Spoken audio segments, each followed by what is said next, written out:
लखनऊ, जहां पर गुरु गोविंद सिंह जी के प्रकाश पर्व कार्यक्रम में मुख्यमंत्री योगी आदित्यनाथ संबोधित कर रहे हैं। मंत्रिमंडल के मेरे वरिष्ठ सहयोगी, उप मुख्यमंत्री श्री ब्रजेश पाठक जी, मंत्रिमंडल के मेरे सहयोगी श्री बलदेव सिंह ओलख जी, उत्तर प्रदेश अल्पसंख्यक आयोग के सदस्य सरदार परविंदर सिंह जी, प्रधान यायागंज गुरुद्वारा साहिब डॉक्टर गुरमीत सिंह जी, प्रधान गुरुद्वारा नाका हिंडोला डॉक्टर अमरजीत सिंह जी, प्रधान गुरुद्वारा प्रबंध कमेटी लखनऊ सरदार राजेंद्र सिंह बग्गा जी, डॉक्टर हरजोत सिंह जी, सरदार सतनाम सिंह सोडी जी, सरदार हरमिंदर सिंह जी, सरदार दलजीत सिंह जी, सरदार मनमीत सिंह जी, पार्षद राजू गांधी जी, सरदार त्रिलोचन सिंह जी और आज के इस प्रकाश पर्व कार्यक्रम में उपस्थित सभी उपस्थित बहनों और भाइयों, मैं पहले आप सभी को और पूरे प्रदेश वासियों को पावन प्रकाश पर्व की हृदय से बधाई देता हूं। अभी 26 दिसंबर को और 27 दिसंबर को पूरे देश ने साहबजादा दिवस के साथ जुड़कर के गुरु गोविंद सिंह जी महाराज के चार साहबजादों के प्रति अपनी श्रद्धा को व्यक्त करते हुए उन्हें उनकी स्मृतियों को नमन किया। बाबा अजीत सिंह, बाबा जुझार सिंह, बाबा जोरावर सिंह और बाबा फतेह सिंह की शहादत के साथ ही माता गुजरी के प्रति श्रद्धा को व्यक्त करते हुए हम लोगों ने पूरे देश को देखा।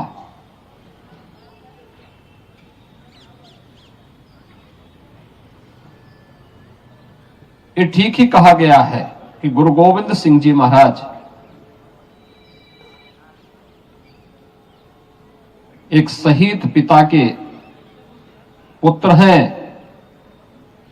और शहीद पुत्रों के पिता भी हैं। गुरु तेग बहादुर जी महाराज ने देश और धर्म के लिए अपनी शहादत दी। शहादत के लिए गुरु तेग बहादुर जी महाराज को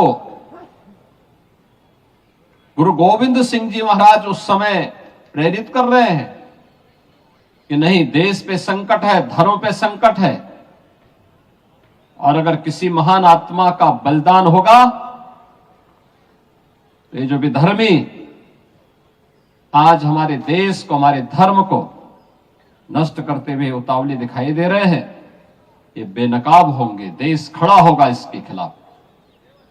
और उस महान बलिदान के लिए सबसे उपयुक्त कोई हो सकता है तो आपसे उपयुक्त कौन हो सकता है।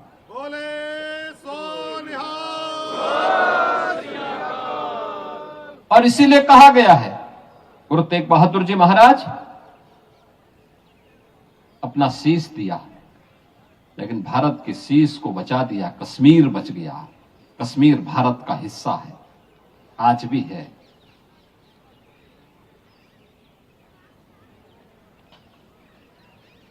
गुरु गोविंद सिंह जी महाराज के दो छोटे साहबजादों को, बाबा जोरावर सिंह और बाबा फतेह सिंह को, वजीर खान कहता है कि केवल एक बार केवल मुंह से निकाल लो इस्लाम के को स्वीकार करने के लिए। उन्होंने कहा नहीं, ये नहीं हो सकता, और उन्हें जीवित ही दीवारों में चिन दिया गया। चमकौर के युद्ध में दोनों बड़े साहबजादा बाबा अजीत सिंह और बाबा जुझार सिंह शहादत को प्राप्त होते हैं। इस दुख में माता गुजरी देवी ने अपना स्वयं का प्राणोत्सर्ग किया। क्या स्थितियां रही होंगी, और उन विपरीत परिस्थितियों से आगे बढ़ते हुए गुरु गोविंद सिंह जी महाराज ने इतना सब कुछ खोने के बावजूद भी एक ही बात कही थी कि 4 मुए तो क्या हुआ, जीवित कही 1000। यह मंत्र आज भी पूरे भारत के लिए एक नई प्रेरणा है, एक नई प्रेरणा है। बचपन में भी हम सुना करते थे गुरु गोविंद सिंह जी महाराज के बारे में, 1.25 लाख से एक लड़ाऊं तो गोविंद सिंह नाम कहूं। क्या प्रेरणा थी, देश के लिए थी, धर्म के लिए थी, और उसी गुरु परंपरा के प्रति श्रद्धा का ये भाव हम सबको सदैव एक नया जीवन देता है, एक नई प्रेरणा प्रदान करता है, एक नई ऊर्जा का संचार करता है, हमें आगे बढ़ने के लिए प्रेरित करता है। गुरु गोविंद सिंह जी महाराज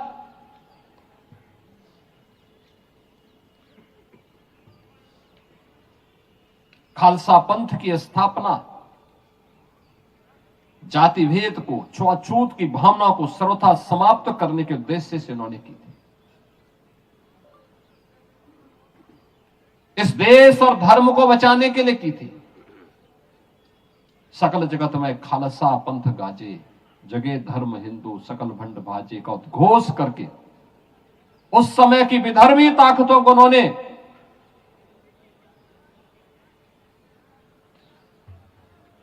उस रास्ते से हटने के लिए कहा, चाहे देश और धर्म के मार्ग में बाधक है। और इसीलिए हम लोग आज भी कहते हैं, बार बार इस बात को कहते हैं, याद करना सिख गुरुओं ने जो परंपरा डाली, गुरु नानक देव जी से लेकर के गुरु अर्जुन देव जी से लेकर के गुरु तेग बहादुर जी महाराज और गुरु गोविंद सिंह जी महाराज तक सिख गुरुओं का ये गौरवशाली इतिहास एक नई प्रेरणा प्रदान कर रहा है। हम सबको एक नई प्रेरणा प्रदान कर रहा है। गुरु गोविंद सिंह जी महाराज के कवि विचित्र नाटक को एक बार अध्ययन तो करो,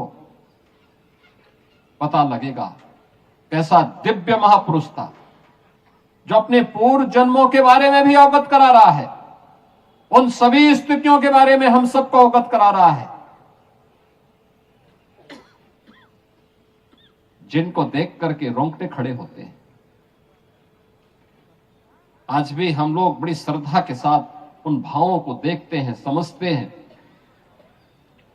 और ये हमारा दायित्व बनता है एक लंबी यात्रा के लिए उससे हम प्रेरणा प्रदान करें। आज का ये प्रकाश पर्व उसी प्रेरणा का एक दिवस है, जब हमें सिख गुरुओं के त्याग से, उनके बलिदान से, उनके कृतित्व से एक नई प्रेरणा प्राप्त होती है। और ये तो लखनऊ का सौभाग्य है। गुरु तेग बहादुर जी महाराज गुरु गोविंद सिंह जी के साथ उनके बचपन में, बाल्यकाल में उन्हें लेकर के सी लखनऊ के याह्यागंज गुरुद्वारे में रुके थे। कितने ऐतिहासिक परंपरा आपके पास है, हमारे पास है। उस ऐतिहासिक परंपरा का संरक्षण करना, उसे सुरक्षित रखना उसे आगे बढ़ा करके आने वाली पीढ़ी को उस इतिहास से अवगत कराना हम सबका दायित्व बनता है। आज के इस अवसर पर यह वर्ष हमारे लिए महत्वपूर्ण वर्ष है, क्योंकि गुरु तेग बहादुर जी महाराज का 350वां शहीदी पर्व के साथ जुड़ने का अवसर हम सबको प्राप्त होगा। उन आयोजनों को बड़े पैमाने पर किए जाने की आवश्यकता है। बड़े पैमाने पर उन कार्यक्रमों को आगे बढ़, जैसे गुरु नानक देव जी महाराज के 550वें प्रकाश पर्व को बड़े पैमाने पर